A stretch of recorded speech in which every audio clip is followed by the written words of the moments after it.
도망차! 네, 그렇게 하셔야 됩니다. 네, 안녕하십니까. 불이인이를 부동산 왕자로 만들어드릴 조은희 교수입니다. 지난 시간에는 우리 부동산의 기초 개념에 대해서 많이 배워봤어요. 그리고 이번 시간부터는 이제 부동산의 조금 더 실무적인 영역으로 나가서 등기부등본이 무엇인지에 대해서 한번 배워보려고 합니다. 등기부등본은 많은 분들이 아마 들어보셨을 겁니다. 등기사항 전부 증명서라고도 하죠. 즉 부동산의 소유권과 권리를 확인하기 위한 일종의 문서라고 이야기를 많이 합니다. 그래서 아마 전세 사기에 대해서 많이 들어보셨나요? 네, 집주인이 전세금을 못 돌려주는 상황, 그거를 우리는 많이 전세 사기라고 이야기를 했는데, 그런 거를 방지하기 위해서 제일 먼저 봐야 되는 서류가 무엇이냐? 바로 등기부등본이다 라고 설명을 해드릴 수 있습니다. 그래서 이번 시간에는 등기사항전부증명서, 등기부등본이라고 말씀드렸죠. 이거에 대해서 개념을 한번 잡아보고 실무적으로 어떻게 활용을 해야 될지, 그리고 우리가 계약할 때 어떤 사항을 주의 깊게 봐야 될지에 대해서 설명을 드리도록 하겠습니다. 그러면은 등기부등본 안에 있는 등기가 도대체 무슨 말이냐 라고 생각이 드실 거예요. 부동산에 있는 단어들이 좀 어려워요.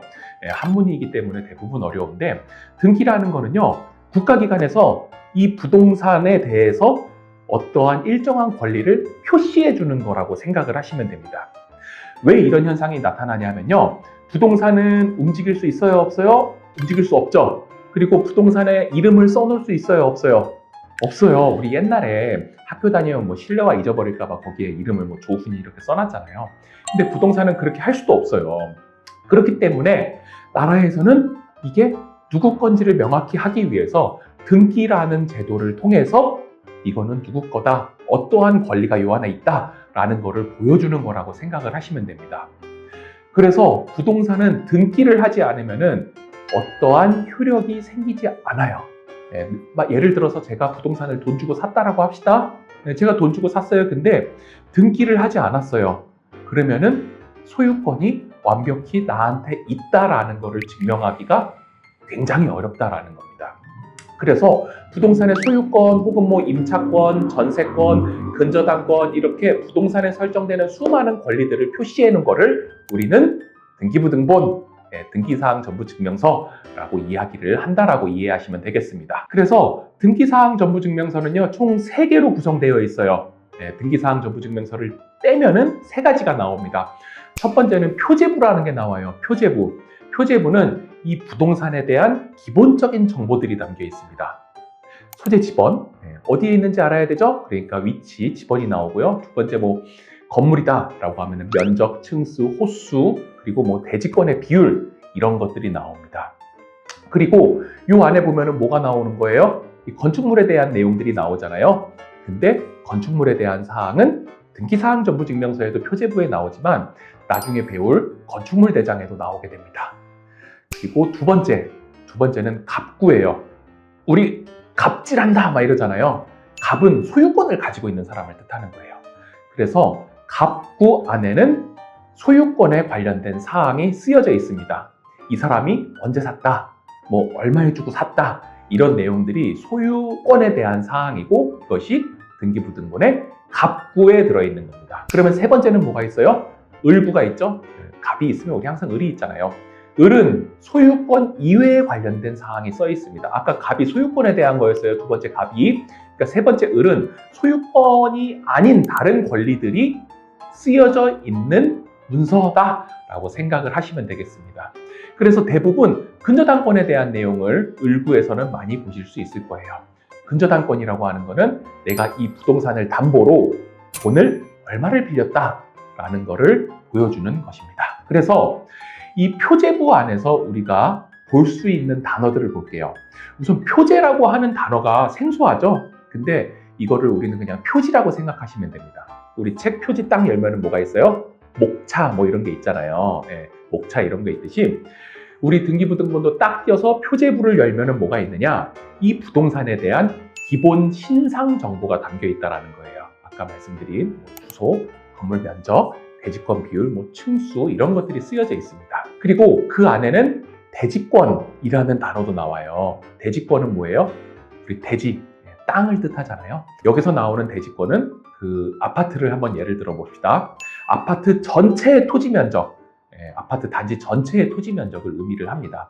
그래서 이 대지권을 보면서 아파트 단지 크기를 확인하는 거예요. 그리고 밑에 아마 대지권 비율이라는 게 나올 거예요. 우리 아파트나 빌라 같은 거를 보면은 당연히 땅 위에 있죠.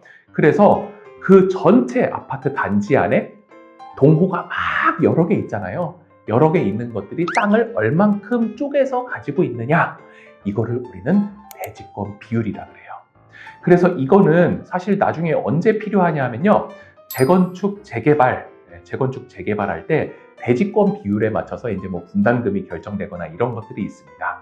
그래서 대지권 비율은 나중에 정비 사업 하실 때 조금 더 자세히 보시면 됩니다.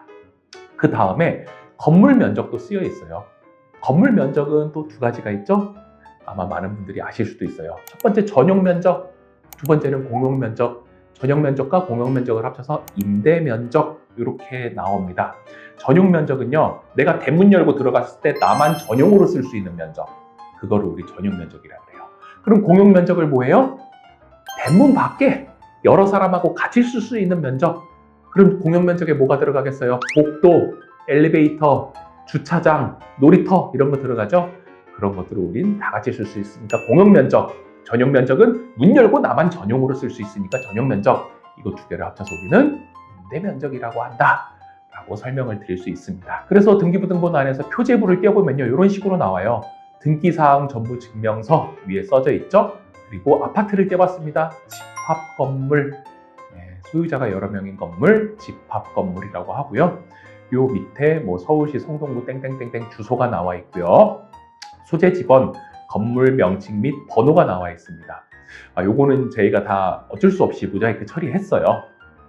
나중에 뭐 오프라인 강의를 한다면 이런 내용까지 다 보여드릴 수 있는데 온라인이라서 부득이하게 이렇게 가린 점 양해 부탁드립니다. 그래서 층수별로 이렇게 면적도 나와 있고요. 또 표제부에 가보면은 몇 동 몇 호다 라는 것도 나와 있고, 건물 내역 안에 철근 콘크리트 벽식조 그리고 84.952 제곱미터다 라고 써여 있습니다. 요게 나와 있는 면적이요, 아까 말씀드린 전용 면적이에요. 공용 면적이 아닙니다. 내가 대문 열고 들어가는 전용 면적이 여기 쓰여져 있는 겁니다. 그리고 밑에 나와 있죠, 대지권의 비율에 대해서도 나와 있습니다. 이렇게 우리는 첫 번째 표제부에 대해서 배웠고요. 두 번째는 갑구에 대해서 한번 배워보겠습니다. 갑구는 아까 뭐라 그랬어요? 내가 갑이야! 소유권 가지고 있어! 그러니까 갑은 소유권에 대한 내용이 들어있는데요. 가장 많이 볼 수 있는 거는 소유권 보존 등기, 그리고 두 번째 소유권 이전 등기입니다. 즉 처음에 이 부동산이 어떻게 생겼는지 그거를 설정한 게 소유권 보존 등기예요. 그러고 나서 이 부동산이 계속 한 명이 가지고 있으면 그 다음은 없을 겁니다. 근데 대부분 부동산 어때요? 거래가 일어나죠? 사고팔고를 한단 말이에요. 그래서 소유권 이전 등기라는 거를 제일 많이 보실 겁니다. 누가 가지고 있다. 그러면은 이 소유권 이전 등기의 맨 마지막에 있는 게 뭐예요? 지금의 소유자. 지금의 소유자가 맨 마지막 소유권 이전 등기의 사람이 될 거고요. 그리고 여기서부터 이제 조금 주의해야 될 내용들이 나옵니다. 요거는 매매 계약하거나 전세 계약할 때 이런 단어가 있으면 우선 저는 안 하는 걸 추천드려요. 뭐 대부분 좋은 공인중개사 분들은 아마 이런 거 있으면 하시면 안 돼요 라고 얘기를 할 거예요. 그런 게 뭐냐? 여기 빨간색으로 제가 체크해 놨습니다. 가처분. 뭐 소송하고 있는 거예요. 소송하고 있는 것이다. 그리고 가등기는 나중에 소유권을 이전받을 사람이 미리 등기를 해놓은 거예요. 그래서 이런 것들은 어떻겠어요? 소유권이 안정적이지 않다라는 거를 보여주는 단어입니다. 그래서 제가 빨간색으로 쳐놓은 거예요. 그 외에 또 어떤 단어들이 나오냐? 가압류. 압류라는 단어 아마 알고 계실 거예요. 누군가 날 걸 뺏어가려고 하는 거예요. 뺏어가려고. 근데 가압류는 대부분 돈을 못 갚아서 거는 거. 그리고 밑에 압류가 있죠? 압류는 세금을 못 냈을 때 거는 겁니다. 이거 두 개 역시나 어떻겠어요? 소유권 안정성이 굉장히 좋지 않다. 이 사람이 소유권이 완벽하지 않을 수 있다는 겁니다. 이런 거를 잘못 사게 되면 어때요? 내가 그걸 인수하게 될 수도 있는 겁니다. 더 심한 것들이 나와 있습니다. 경매 개시 결정. 이미 경매 넘어갔다라는 거예요, 이 집은. 그런 것도 있고, 신탁 등기. 이거는 소유권을 소유자가 온전히 가지고 있는 게 아니라 신탁회사에 잠깐 넘겨줬다. 즉 소유권이 완벽하지 않다라는 걸 뜻합니다. 그래서 이런 빨간 단어들이 등기부등본상에 갑구에 나오면 어떻게 해야 된다? 피해라. 네. 전세 계약할 때 이런 단어들이 있다 그러면 어떻게 해야 된다? 도망차. 네. 그렇게 하셔야 됩니다. 그래서 일반적인 등기부등본의 갑구를 한번 볼게요. 처음에 소유권 보존 이렇게 나옵니다. 네, 소유권 보존이 나오고요. 소유권 이전들이 일어나죠. 왜냐? 부동산을 사고 파니까요. 그리고 나서 또 소유권 이전이 매매로 일어났다. 이런 얘기들이 나옵니다. 그리고 보면은 소유권 이전한 사람이 계속 변경이 되죠. 아마 전거라고 써 있는 거 보니까 주소가 바뀌었구나라는 걸 볼 수 있습니다. 자, 이렇게 갑구에 대해서 아주 기본적으로 알아봤고요. 그 다음은 을구 한번 볼게요. 을구는요, 아까 뭐라 그랬어요? 갑이 소유권, 을구는 소유권 이외에 관련된 사항. 그래서 가장 많이 보실 수 있는 거, 전세 계약하실 때 꼭 봐야 되는 거, 바로 근저당권입니다. 얼마나 중요하면 제가 빨간색으로 해놨어요. 근저당권은요, 이 집을 담보로 소유자가 얼마를 빌렸습니다 라는 거를 보여주는 거예요. 그래서 채권액, 소유자가 빌린 돈을 확인하고 할 수 있고요. 이걸 어떻게 표현하느냐? 채권 최고액이라고 써져 있습니다. 채권 최고액이요. 즉 내가 얼마 돈을 받을 권리가 있어 라는 거를 근저당권으로 표시를 해놓은 거예요. 누가? 돈을 빌려준 사람이 표시를 해놓은 거예요. 그러면 예를 들어 제가 전세를 들어가야 돼요. 이 집이 3억입니다. 3억인데 근저당권이 2억이 설정이 되어 있어요. 즉 이 사람은 3억짜리 집을 담보로 얼마를 빌린 거예요? 한 2억 원 정도를 빌린 겁니다. 근데 전세금이 얼마예요? 2억이에요. 2억이라고 치십시다. 그러면 제가 그 집에 2억을 내고 들어가요. 그러면은 이 집의 가치는 3억이죠. 근데 이미 빌린 돈이 얼마 있어요? 2억 있죠. 거기에 내 전세금이 얼마 들어가요? 2억이 또 들어가죠? 그러면 4억이 들어간 거예요. 근데 이 집의 가치는 얼마예요? 3억. 4억에서 3억 빼면 얼마 모자라요? 1억 모자라요. 이 집은 나중에 경매로 넘어갔을 때 보증금을 제대로 받을 수 있다 없다? 없다 라고 생각을 해주시면 되는 겁니다. 그래서 전세 계약할 때 근저당권이 중요한 거예요. 그거 외에 저당권이라고 있는데 이거는 근저당권하고 유사하고요. 아마 많이 보시기는 힘들 겁니다. 그리고 지상권하고 지역권 역시 많이 보시기는 힘들 건데 왜 그러냐 하면은 이거는 건물 외에 이제 토지 활용이 제한된다라는 내용입니다. 그리고 또 자주 보실 수 있는 거는 아마 전세권하고 임차권 정도는 살짝 보실 수 있어요. 이 전세권은 전세 들어간 사람이 아까 3억짜리 집에 제가 2억 전세 들어간다 그랬잖아요. 근데 대출이 없어요. 네, 대출이 없는 집이에요.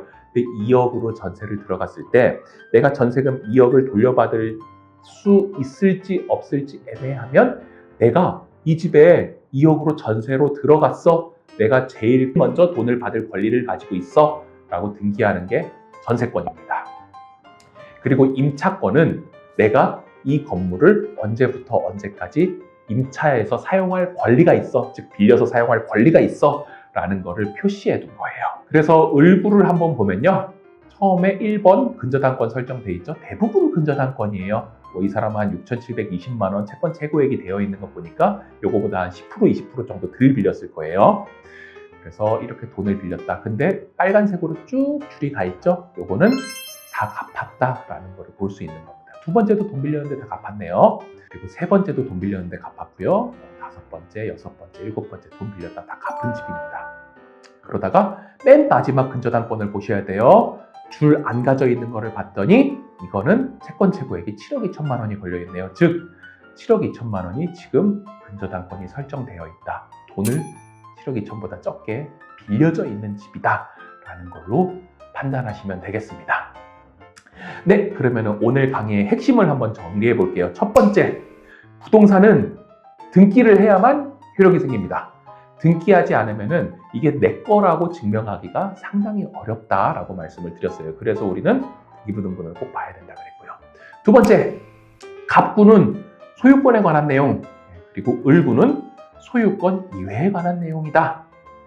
세 번째, 갑구의 소유권 문제가 있는 가처분, 가등기, 가압류, 경매개시결정, 신탁등기라는 단어가 보이면 전세계약이나 매매계약할 때 어떻게 해야 된다?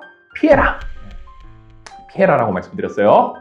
괜히 이거 해결해보겠다고 하지 마시고 그냥 새로운 물건 보시는 게 안전합니다. 그리고 네 번째, 또 중요한 거, 을구에 설정된 근저당권의 금액 그리고 내가 낼 전세금이 매매가나 비슷하거나 높다면 어떻게 해야 된다? 이것도 전세계약할 때 피해야 된다. 이렇게 말씀을 드렸습니다.